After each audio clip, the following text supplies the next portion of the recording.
Hello বন্ধুরা, কেমন আছেন? আশা করছি সব অনেক অনেক ভালো আছেন। আপনাদের আশীর্বাদ আমিও অনেক ভালো আছি।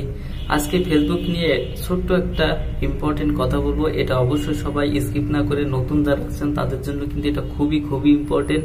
আবারও বলছি, এটা কিন্তু খুবই ইম্পর্টেন্ট নতুনদের জন্য। অনেকে জানেন, আবার অনেকে জানে না। এটা কিন্তু অনেকে ভুল করে, অনেক সেলিব্রিটি ভাইরাও ভুল করে, ঠিক আছে? তারা ভাবে যে এটা কিছু হবে না হবে না, এই করতে কিন্তু একসময় কিন্তু ফেসবুক কিন্তু তাদের পেজটা বলেন, প্রোফাইল বলেন, এক সময় কিন্তু সাসপেন্ড করে দেয়, ঠিক আছে? তখন কিন্তু তাদের হাই হাই একটা অবস্থা হয়ে যায়। সো আপনারা এই ভুলটা করবেন না।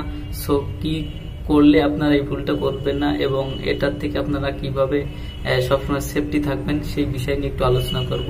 ফেসবুক মূলত হচ্ছে ফেসবুকটা মূলত হচ্ছে গাইডলাইন, ঠিক আছে? ফেসবুক কিন্তু আগে আপনারা জানেন না, নতুন এখন যারা কাজ করছেন তারা কিন্তু কেউ জানে না। আমি অনেকদিন থেকে এখানে ফেসবুক প্ল্যাটফর্মে আছি, আমার কিছুটা হলে অভিজ্ঞতা আছে। সো ফেসবুকের কিন্তু আগে তেমন একটা গাইডলাইন ছিল না বলতে যে একেবারে ছিল না তা না, ছিল। কিন্তু এখন যে বর্তমানে যে কন্টেন্ট মনিটাইজেশন এসে যে পরিমাণ মনে করেন যে গাইডলাইন হয়েছে, ঠিক আছে? আপনার সামান্য একটু ভুল করলেও সেখানে কিন্তু স্প্যাম ধরে দেবে, বিভিন্ন ধরনের প্রোফাইল ইস্যু, পেজ ইস্যু কিন্তু সমস্যা চলে আসবে। সো দেখেন, আপনি এই কষ্ট করতে করতে যখন আপনার প্রোফাইলটা বলেন, পেজটা বলেন বড় হয়ে যাবে, তখন কিন্তু আপনার এই যে পেজটার পিছনে কিন্তু অনেক লোকজন লেগে যাবে। আপনি উপরে উঠে যাচ্ছেন, ঠিক আছে? টাকা ইনকাম করতেছেন, এটা থেকে কিন্তু অনেকে সহ্য হবে না, ঠিক আছে?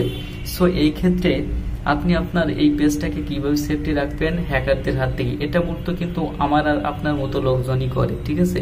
আপনি যখন বেশি সেলিব্রিটি হয়ে যাবেন তখন কিন্তু আপনার প্রোফাইল বলেন, তারপর কভার ফটো বলেন, এগুলো কিন্তু আপনি রাখবেন না, ঠিক আছে? সো এই সময় কিন্তু আপনার সবসময় সুযোগের সদ্ব্যবহার করার চেষ্টা করবে, সুযোগ খুঁজবে যে কিভাবে আপনাকে আপনার পেজটাকে সাসপেন্ড করা যায় বিভিন্ন রিপোর্ট দিয়ে, ঠিক আছে? সো কিছুদিন আগে আপনারা জানেন যে এখন যে সমালোচনার যে কন্টেন্ট ক্রিয়েটার সব থেকে সেলিব্রিটি ভাই বিল্লাল ভাই, ওনার কিন্তু 30 লাখের বেশি ফলোয়ার, ঠিক আছে? সো তার কিন্তু পিছনে অনেকে লেগেছে এবং তার আইডিটা কিন্তু মাঝে সাসপেন্ড করে দিয়েছিল। এটার কারণ কি জানেন? ভাই কিন্তু মাঝে কিন্তু তার প্রোফাইল এবং কভার ফটো কোনো কিছুই ছিল না, হঠাৎ করে কিন্তু কিছুদিনের ভিতরে আবার প্রোফাইল কভার ফটো দিয়েছিল।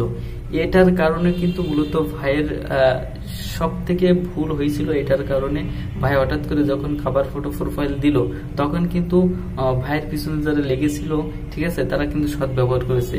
বিভিন্ন আপনার আমার মতো বিভিন্ন ধরনের শত্রু আছে যে আপনার ভালো চায় না, তারা কিন্তু ওই ফেক আইডি খুলে আপনার আইডি, আপনার পিক, আপনার কভার ফটো দিয়ে কিন্তু আপনার ওই রিয়েল আইডিতে কিন্তু তারা রিপোর্ট মেরে দেবে। তখন কিন্তু ফেসবুক কোনো যাচাই বাছাই না করে কিন্তু ফেসবুক কিন্তু ওই পেজটাই পুরো সাসপেন্ড করে দেয়, ঠিক আছে? সো এই ভুলটা করবেন না কখনোই আপনারা, ঠিক আছে?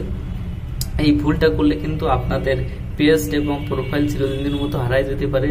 সো ভিডিওটা যদি একটু ভালো লেগে থাকে তাহলে অবশ্যই নতুন যারা আছেন তাদের কাছে শেয়ার করে এটা পৌঁছায় দেবেন। ধন্যবাদ সবাইকে।